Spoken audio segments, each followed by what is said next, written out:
Assalamualaikum warahmatullahi wabarakatuh. Selamat datang di video saya. Sebelumnya perkenalkan, nama saya Aldi Pratama, mahasiswa jurusan Agribisnis Universitas Maluku Saleh. Adapun video ini saya buat untuk memenuhi tugas dari mata kuliah advokasi dan negosiasi bisnis.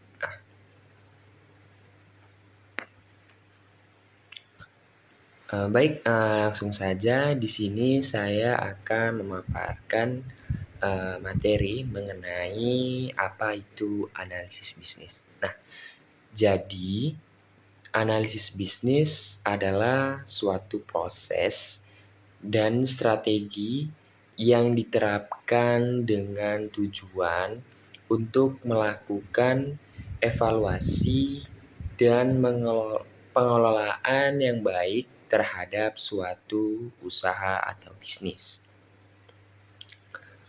Selain itu, dengan analisis bisnis, suatu perusahaan atau usaha dapat menentukan solusi atas tantangan yang dihadapi. Sebab sistem ini mempertanyakan dan juga memberi jawaban seperti apakah yang dilakukan oleh perusahaan saat ini dan mengapa hal tersebut perlu dilakoni. Apakah terdapat cara yang lebih baik dan efektif untuk diterapkan? Nah, bagaimana dan hasil dari data sebelumnya dengan saat ini? Kemudian, berbekal hasil analisis bisnis tersebut, perusahaan dapat melakukan pengembangan berdasarkan hasil evaluasi. Umumnya, strategi yang akan digunakan merujuk pada hasil analisis tersebut.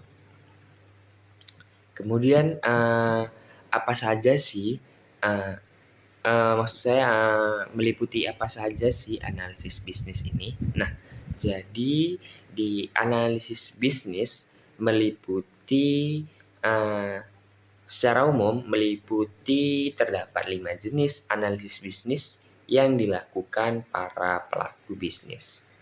Nah, yang pertama itu ada analisis SWOT. Analisis SWOT atau Strength, Weakness, Opportunities, dan Threats merupakan jenis studi yang paling umum digunakan oleh para pelaku bisnis. Sebab pada analisis ini, pembisnis dapat mempertimbangkan dan mengetahui faktor pemengaruh secara internal serta eksternal. Pada umumnya, pada dasarnya, strength dan weakness merupakan dua faktor yang dipengaruhi dari sisi internal, sedangkan threats dan opportunities berkaitan dengan eksternal. Kemudian, masuki input yang kedua, ada business process modeling. Nah, business model modeling ini adalah sebuah proses pendekatan analisis bisnis selama masa analisis suatu proyek untuk mengidentifikasi ketimpangan yang terjadi antara proses bisnis saat ini dan masa depan.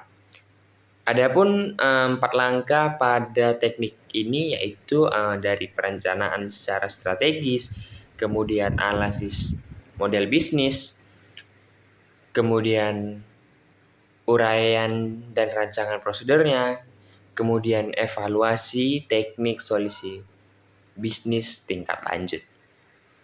Nah, kemudian lanjut dari 5 jenis tadi. Yang ketiga itu ada analisis MOS.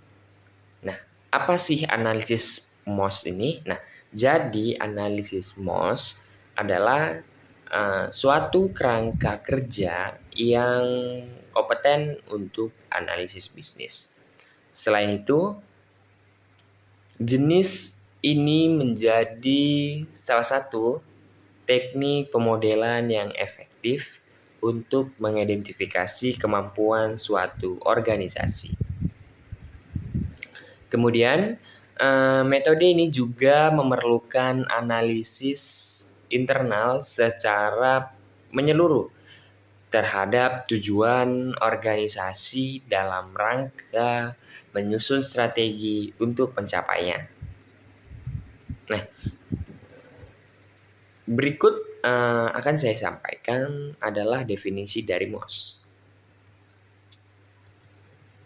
MOS. Pertama ada M, itu ada mission atau misi. Itu apa tujuan yang hendak dicapai perusahaan. Kemudian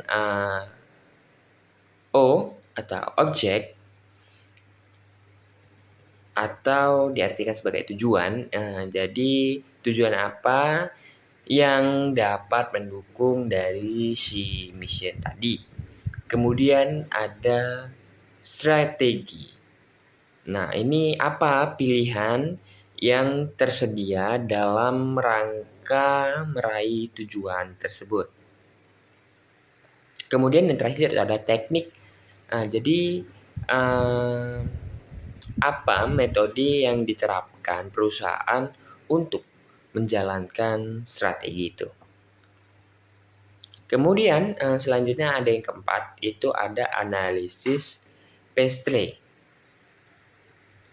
Pestle atau yang dikenal juga sebagai PES adalah analisis yang digunakan untuk menghadapi personal lingkungan yang berkaitan dengan bisnis. Cara kerja dari metode ini yaitu dengan menganalisis dan mempelajari berbagai faktor seperti politik, ekonomi, sosiologi, teknologi, hukum, dan lingkungan. Kemudian setelah analisis dilakukan, perusahaan pun dapat dengan mudah lebih membangun dan penyusunan rencana strategis untuk mengatasi tantangan atau permasalahan yang berkaitan. Kemudian yang terakhir atau yang kelima itu ada CATWO. Ya. Jadi CATWO ini adalah jenis analisis bisnis yang meliputi customer, actors, transformasi, proses, worldview, owner, dan environmental. Jadi metode ini diterapkan untuk mengidentifikasi secara menyeluruh bagaimana setiap pilihan, tindakan, dan keputusan dapat berpengaruh pada berbagai pihak. Nah, berikut akan saya sampaikan definisi dari CATWO. Yang pertama ada C-nya itu ada customer, di mana siapa yang meraih keuntungan dari bisnis ini. Kemudian ada huruf selanjutnya ada A, itu actors, yang dimana siapa yang terlibat dalam proses tersebut. Ya. Kemudian selanjutnya ada T, yaitu transformasi proses, di mana apa proses transformasi esensial dari sistem yang ada. Kemudian ada worldview, bagaimana situasi secara keseluruhan dan dampaknya. Kemudian ada selanjutnya ada O atau owner, di mana siapa pemilik dari sistem yang terdampak dan bagaimana kaitannya dengan mereka. Kemudian yang terakhir ada environmental, apa kendala yang dihadapi dan bagaimana pengaruh dari solusi yang diajukan. Nah, dari kelima tadi itu adalah 5 jenis analisis bisnis yang dilakukan oleh para pelaku bisnis. Jadi itulah beberapa sedikit penjelasan mengenai 5 jenis analisis bisnis, yang dimana tadi ada analisis SWOT, business process modeling, kemudian ada analisis MOS, kemudian ada analisis PESTLE, kemudian ada CATWO. Nah, selanjutnya kita beralih ke apa itu penggerak bisnis. Nah, jadi penggerak bisnis ini adalah masukan dari aktivitas utama yang mendorong hasil operasional dan keuangan suatu bisnis. Contoh umum dari pendorong bisnis adalah tenaga penjualan, jumlah toko, lalu lintas situs web, jumlah dan harga produk yang dijual, unit produksi, dan lain-lain. Untuk membuat pilihan internal mengenai strategi bisnis untuk membangun model keuangan untuk menilai perusahaan, penting untuk mendapatkan pemahaman yang kuat tentang pendorong utama bisnis. Nah, di sini saya akan sedikit menunjukkan mengenai struktur atau bagian dari si penggerak bisnis itu. Jadi di sini akan saya tampilkan kemarin seperti di sini. Oke. Jadi pada kolom atas ada revenue. Kemudian pada bagian bawah di sebelah mana nih, kanan kiri. Di sebelah kanan teman-teman ada price of product, kemudian ada volume of product sold. Jadi turunannya dari volume of product sold ini terdapat 2 lagi, yang dimana ada of sales people, kemudian ada of different products. Kemudian di turunan dari tabel of sales people ini ada of store dan ada size of stores. Nah, oke, kita beralih ke selanjutnya, di mana saya akan memberitahu contoh penggerak bisnis. Nah, faktor pendorongnya sangat bervariasi menurut industri. Namun, semuanya dapat ditentukan menggunakan jenis analisis akar permasalahan yang sama. Berikut adalah daftar pendorong bisnis yang umum. Jumlah toko atau lokasi, kemudian ukuran rata-rata yaitu kaki persegi per lokasi, kemudian ada jumlah produk yang terjual atau volume, kemudian harga produk atau jasa yang dijual, kemudian ada jumlah tenaga penjualan, kemudian ada efektivitas tenaga penjualan, kemudian ada volume lalu lintas ke situs web, kemudian tingkat konversi lalu lintas ke situs web, kemudian ada tingkat produksi untuk manufaktur, tingkat efisiensi dan waktu henti, kemudian ada biaya, energi, dan listrik, dan ada sewa dan ruangan kantor, kemudian ada gaji dan upah per karyawan,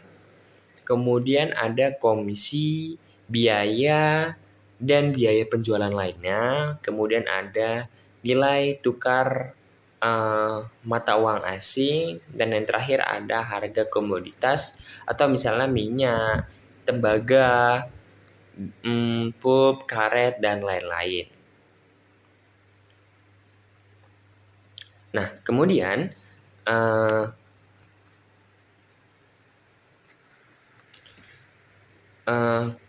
bagaimana menentukan apa yang terjadi, maksud saya bagaimana menentukan apa yang menjadi pendorong bisnis. Jadi penggerak berdampak pada semua aspek keuangan bisnis. Pendapatan, pengeluaran, dan biaya dalam modal. Dalam mengidentifikasi apa yang terjadi, apa yang menjadi pendorong utama, penting untuk melakukan bisnis analisis penyebab utama. Mulailah dengan melihat laporan keuangan perusahaan dan ajukan pertanyaan, apa yang mendorong item baris ini? Mari kita ambil pendapatan sebagai contoh.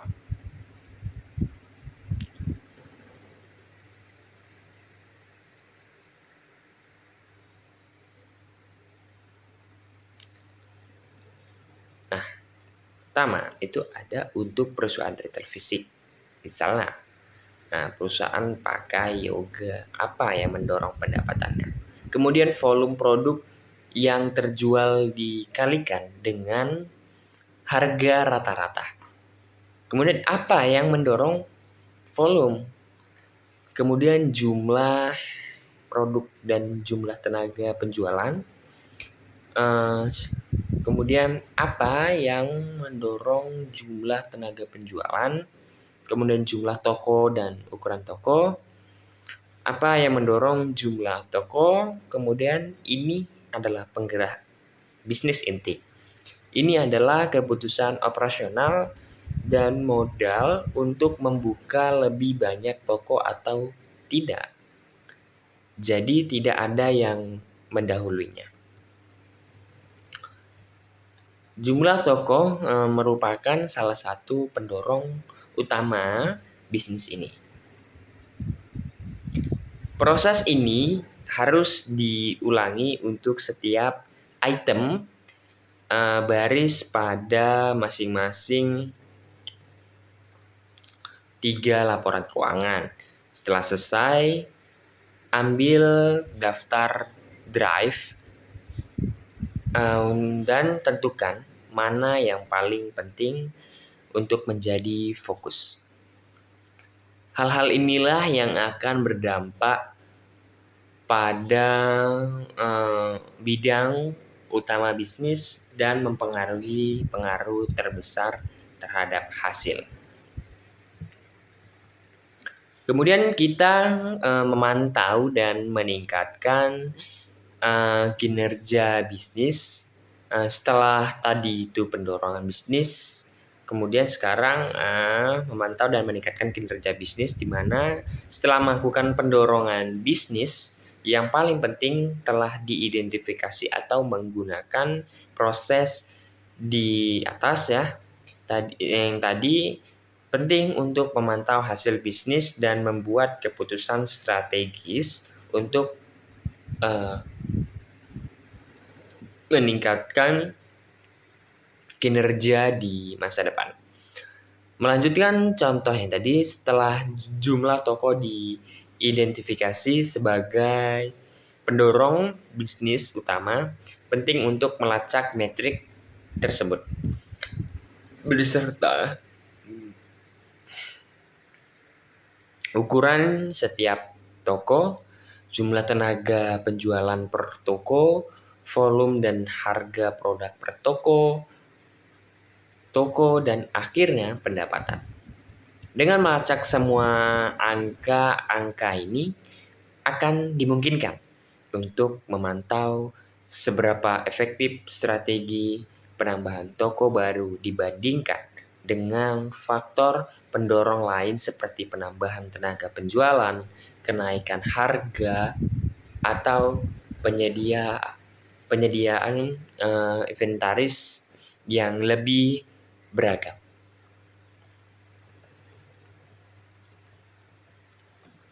Kemudian selanjutnya adalah melaporkan penggerak bisnis.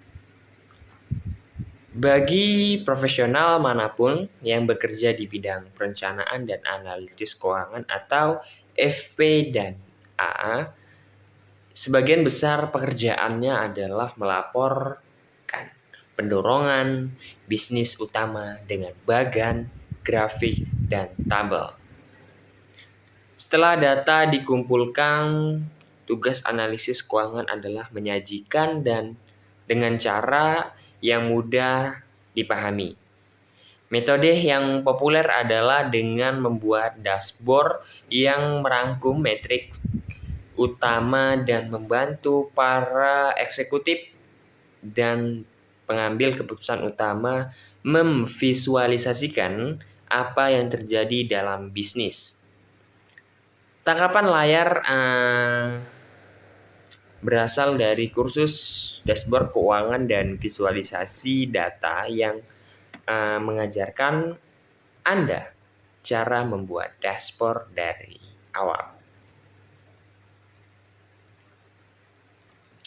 Berikut nanti gambarnya akan saya tampilkan seperti ini. Ada website traffic, ada off-peak view, conversion rate, dan no customer.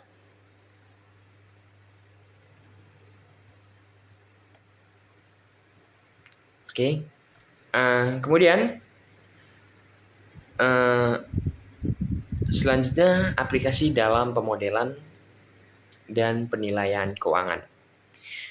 Saat membangun model keuangan di Excel, proses dimulai dari membangun bagaimana asumsi yang mencakup semua pendorong bisnis utama. Setelah semua masukan ini tersedia, perkiraan dapat dibuat dan model 3 pernyataan dasar pada yang dibuat. Setelah model 3 pernyataan dihubungkan, model DCF arus kas yang diskotokan dapat dibangun untuk menilai bisnis. Pemodelan tingkat lanjut seperti analisis sensitivitas, struktur pembiayaan, dan transaksi seperti merger dan akuisisi atau M&A juga dapat dilakukan. Untuk mempelajari lebih lanjut, jadi kawan-kawan harus lihat kursus pemodelan keuangan. Nah, selanjutnya kita masuk di sumber daya tambahan,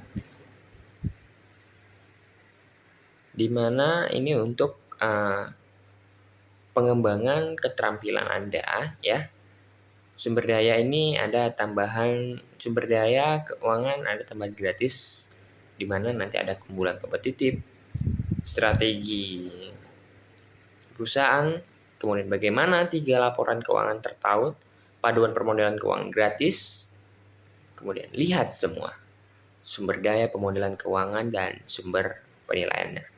Kemudian ada program FMVA atau FMVA, sertifikasi analisis. Jadi rincian bobot subjek dalam program analisis keuangan FMVA seperti yang saya jelaskan, ada fokus besar pada pemodelan keuangan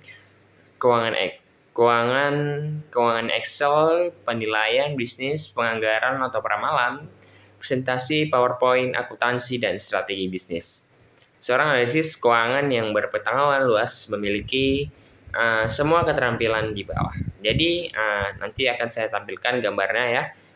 Ada strategi, financial modeling, finance, Excel, valuation, budgeting and forecasting, kemudian ada preparations dan visuals, kemudian ada accounting. Di mana ini gambarnya bulat ya, nanti akan saya tampilkan seperti ini. Kemudian apa sih itu proses bisnis?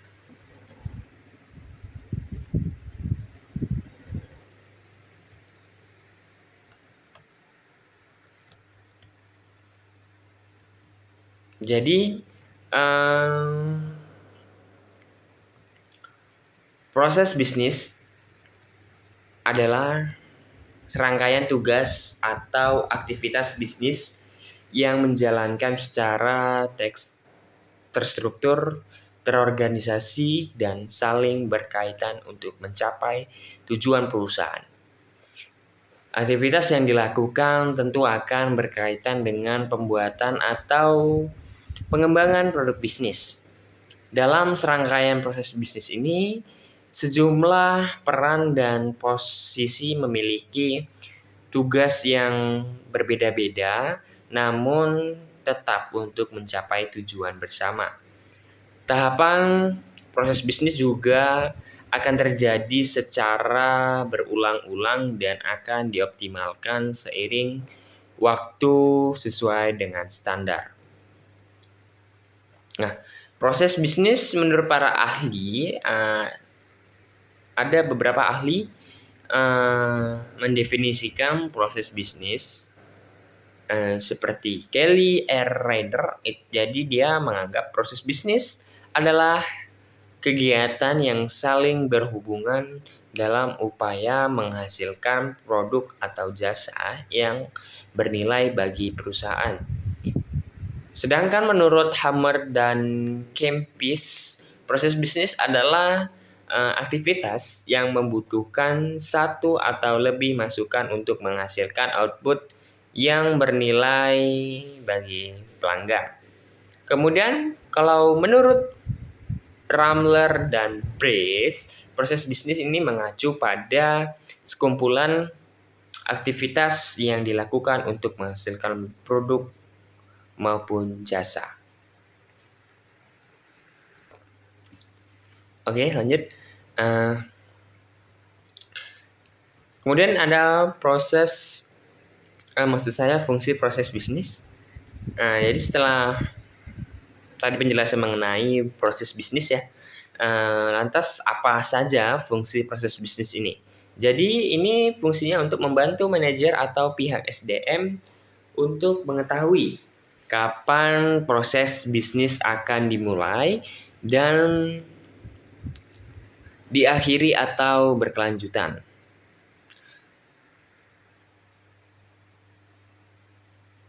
Kemudian untuk membantu manajer untuk mengidentifikasi permasalahan untuk menemukan solusi selama berjalannya proses bisnis. Kemudian menjadi indikator penting bagi konsumen. Kemudian fungsi menjadi pedoman bagi karyawan perusahaan terkait tugas dan peran dalam membantu mencapai tujuan bisnis. Kemudian apa ada manfaat proses bisnis? Nah, jadi terdapat beberapa manfaat proses bisnis yang penting untuk dipahami ya, sehingga ini implementasinya juga berjalan baik. Nah, manfaat proses bisnis ini meminimalisir risiko dan pengeluaran. Jadi ini adalah mencegah terjadinya kesalahpahaman, kesalahan teknis dan munculnya risiko serta mengurangi inefisiensi. Dengan proses bisnis yang berjalan baik dan sistematis, tentu akan meminimalisir munculnya pengeluaran tidak terencana. Kemudian manfaat proses bisnis yang kedua itu ada meningkatkan efisiensi. Nah, jadi aktivitas dalam proses bisnis akan dirancang sedemikian rupa untuk meningkatkan efisiensi kerja. Selanjutnya, perusahaan dapat mengambil keputusan untuk memastikan setiap aktivitas berjalan dengan baik dan optimal. Kemudian manfaatnya lagi ada fokus pada pelanggan, dimana pada dasarnya proses bisnis rangkaian kegiatan yang bertujuan untuk memberikan kualitas terbaik sesuai permintaan pasar. Oleh karena itu, proses bisnis membantu perusahaan menjaga dan meningkatkan pelayanan karena berorientasi konsumen. Kemudian keempat ada mengurangi human error. Pembagian tugas di perusahaan bisa mengurangi resiko human error dalam produksi karena setiap bagian akan dikerjakan sesuai dengan spesialisasi individu. Kemudian yang kelima ada adaptasi terhadap perkembangan teknologi. Nah, salah satu karakteristik dari proses bisnis adalah senantiasa berkembang seiring perkembangan teknologi yang ada. Maknanya, rangkaian aktivitas juga akan senantiasa dikembangkan, seperti dengan penggunaan teknologi terbaru untuk meningkatkan kualitas. Nah, yang terakhir ada manajemen waktu lebih baik, di mana proses bisnis harus disusun dengan sistematis. Disinilah manfaat proses bisnis yang membantu perusahaan mengelola waktu dengan baik. Misalnya perusahaan dapat mengatur strategi terkait waktu produksi sehingga prosesnya lebih efektif dan efisien untuk mencapai target. Kemudian ada jenis-jenis proses bisnis, di mana dalam implementasinya adalah proses bisnis adalah rangkaian aktivitas yang terbagi ke dalam beberapa jenis. Jadi yang pertama itu ada proses primer, kemudian proses sekunder, kemudian ada proses manajemen. Jadi ada 3 nih kan. Saya akan jelaskan 3-nya. Jadi si proses primer ini sesuai dengan namanya, jenis proses bisnis ini adalah paling fundamental karena terkait dengan kegiatan operasional perusahaan ya. Setiap tahapan dalam proses bertujuan untuk menambah nilai pada penawaran akhir. Terdapat 3 tahapan dalam proses primer, yaitu produksi, pemasaran, dan pelayanan pelanggan. Kemudian selanjutnya ada yang itu tadi sekunder, di mana si sekunder ini aktivitas yang dilakukan tidak untuk menambah nilai melainkan mempersiapkan lingkungan. Nah, proses ini akan mendukung aktivitas si primer tadi. Hal tersebut dilakukan sehingga aktivitas primer tetap berjalan dengan baik dan lancar. Kemudian proses sekunder tetap harus berpedoman dengan sesuai dengan operasional perusahaannya. Kemudian proses yang ketiga itu adalah manajemen, di mana jenis proses bisnis yang terakhir adalah proses manajemen yang melibatkan aktivitas pengawasan atau pemantauan. Jadi tahapan inilah yang mengatur standar dari tujuan untuk memastikan proses primer dan sekunder berjalan efisien secara efektif. Selain itu, proses manajemen berfungsi untuk mengatur bisnis melalui perencanaan taktis, operasional, dan strategis. Kemudian ada tahapan proses bisnis, di mana pelaksanaan proses bisnis dalam perusahaan terdiri dari sejumlah tahapan. Seperti yang pertama itu ada analisis kegiatan. Ya, jadi pertama tahapan proses bisnis adalah melakukan analisis untuk mengidentifikasi tugas atau aktivitas apa saja yang perlu dilakukan dalam periode tertentu. Penting untuk memastikan analisis telah dilakukan dengan tepat sehingga sesuai dengan tujuan dan kebutuhan perusahaan. Kemudian yang kedua, pengambilan keputusan. Nah, setelah mengetahui apa saja yang perlu dilakukan, tahapan proses bisnis selanjutnya adalah membuat pengambilan keputusan. Hal tersebut biasanya berkaitan dengan penentuan biaya, operasional, proses, dan pembagian peran untuk melancarkan aktivitasnya.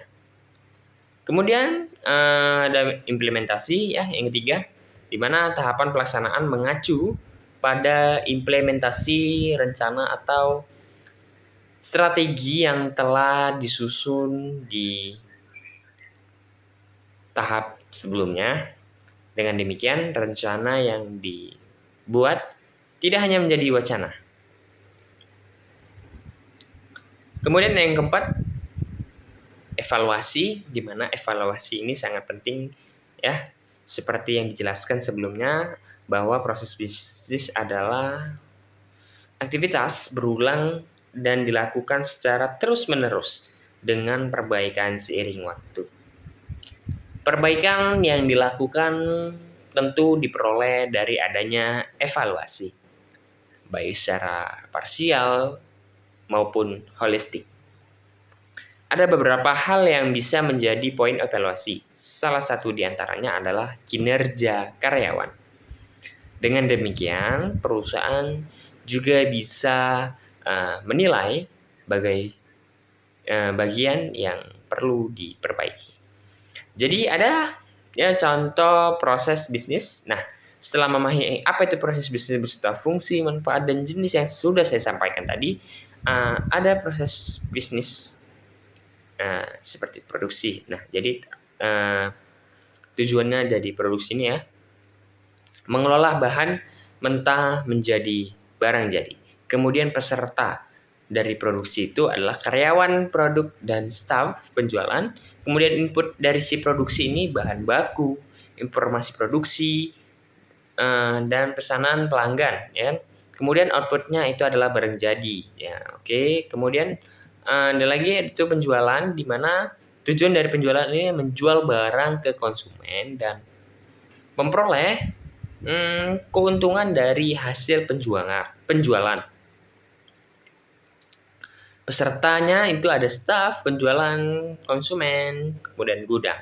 Kemudian inputnya adalah pesanan konsumen dan outputnya adalah kuitansi, faktur, dokumen pengiriman. Kemudian ada ya pembeli atau pembelian ya. Jadi tujuannya untuk mendapatkan bahan baku dari pemasok dan mengelolanya menjadi stok untuk dijual ke konsumen. Jadi si pesertanya pula itu ada staf gudang, staf penjualan, staf pembelian, dan vendor. Kemudian inputnya itu pembelian dari konsumen atau pemesanan kembali, dan outputnya adalah pesanan pembelian produk. Kemudian masuk di apa itu? Pemodelan proses bisnis atau BPM. Nah, jadi pemodelan proses bisnis atau BPM ini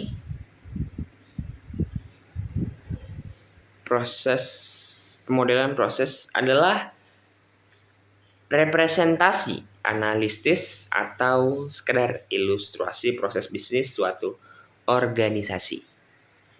Proses permodelan merupakan komponen penting untuk manajemen proses bisnis yang efektif. Perangkat lunak pemodelan proses memberikan representasi analitis dan proses apa adanya dalam suatu organisasi dan membedakannya dengan proses yang akan terjadi agar lebih efisien. Banyak alat pemodelan proses bisnis yang akhirnya menghasilkan suatu seperti gambar yang saya tampilkan seperti working group activity, kemudian Friday 6 p.m. Pacific Time, di mana dia strukturnya juga dia kan bagiannya dari working group, kemudian jam kerja yang dimulai jam 6, kemudian cek status of working group, kemudian working group still alive, kemudian ke bawahnya dia itu ada yes atau no. Di yes-nya ada send court isolates, kemudian dia kembali lagi ke tadi Friday 8 PM-nya. Kemudian siklusnya seperti itu lagi. Kemudian mengapa menggunakan pemodelan proses bisnis? Nah, langkah pertama Anda dalam pemodelan sebenarnya adalah pena dan kertas. Namun untuk benar-benar menjalankan proses bisnis, Anda perlu mendigitalkan proses tersebut sedemikian rupa sehingga mesin alur kerja dapat memahaminya. Perangkat lunak pemodelan proses bisnis memungkinkan Anda untuk mempresentasikan proses Anda dalam cara digital yang kemudian dapat ditransfer ke proses otomatis langsung. Ada banyak manfaat jadi pemodelan proses bisnis, mana yang pertama memberikan semua orang pemahaman yang jelas tentang cara kerja proses, kemudian memberikan konsistensi dan mengontrol proses, kemudian ada mengidentifikasi dan menghilangkan redundansi dan efisiensi, kemudian ada menetapkan awal dan akhir proses yang jelas. Pemodelan proses bisnis juga dapat membantu Anda mengelompokkan proses serupa dan mengantisipasi cara pengoperasiannya. Tujuan utama dari alat pemodelan proses bisnis adalah untuk menganalisis keadaan saat ini, untuk mensimulasikan bagaimana hal tersebut harus dilakukan untuk mencapai hasil yang baik. Kemudian kita ke teknik pemodelan proses bisnis, di mana pemodelan proses bisnis dapat diungkapkan melalui diagram alur, program, hypertext, atau script. Tidak hanya ada satu cara untuk menerapkan pemodelan proses bisnis, sebenarnya Anda dapat memilih dari 12 teknik. Berikut adalah akan saya sampaikan beberapa teknik pemodelan bisnis yang paling umum seperti BPMN atau notasi pemodelan proses bisnis, di mana BPMN 2.0 telah menjadi sintaks standar yang digunakan oleh analisis proses dan mereka yang membuat alat pemodelan bisnis ini adalah penggunaan garis panah dan bentuk geometris yang relatif sederhana yang semuanya mengomunikasikan aliran dan nuansa proses. Konsultan proses dapat melihat model BPMN 2.0 dan mengetahui secara pasti bagaimana model tersebut berfungsi. Pada akhirnya, ketika perusahaan-perusahaan tersebut mengirimkan produknya dan menjalankan mesin pemasarannya, BPMN akan menjadi standar yang tidak perlu dipertanyakan lagi untuk pemodelan dan pelaksanaan proses. Namun, saat ini kita masih berada di antara berita dan kenyataan. Bruce Silver. Konsultan proses dan penulis buku metode dan gaya BPMN. Namun, BPMN 2.0 masih merupakan bahasa yang dipelajari dan meskipun relatif sederhana, tidak langsung inovatif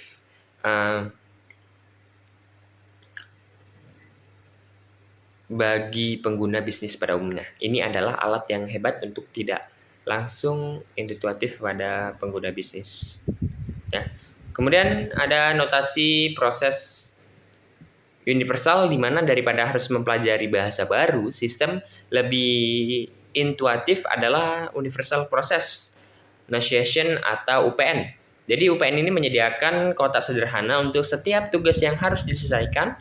Kotak tersebut menunjukkan apa yang terjadi setiap yang ditugaskan padanya dan kapan hal yang terjadi secara berurutan. Jadi hal ini sangat berguna bagi TI untuk merancang dan menganalisis proses bagi manajemen untuk mematuhi norma-norma bisnis dan yang lebih penting bagi pengguna bisnis akhir untuk memahami proses bagaimana yang dimaksud cash flow menggunakan UPN dalam pemodelannya. Kemudian ada teknik diagram alir, mana ini menjelaskan alur proses yang kompleks dengan cara sederhana namun efektif. Mereka mengilustrasikan langkah-langkah proses dalam urutan berurutan mulai dari masukan proses aktual hingga keluaran. Faktanya, diagram alur memberikan kerangka dasar bagi BPMN untuk menampilkan alur proses lanjut. Kemudian ada bagan GANT atau GANTT daripada menunjukkan langkah-langkah secara berurutan. Diagram GANT mampu menunjukkan keseluruhan proses dengan menggunakan waktu yang dibutuhkan sebagai salah satu sumbu utama. Ini berfungsi lebih baik dalam menunjukkan keseluruhan waktu yang dibutuhkan untuk menyelesaikan suatu proyek dibandingkan opsi lainnya.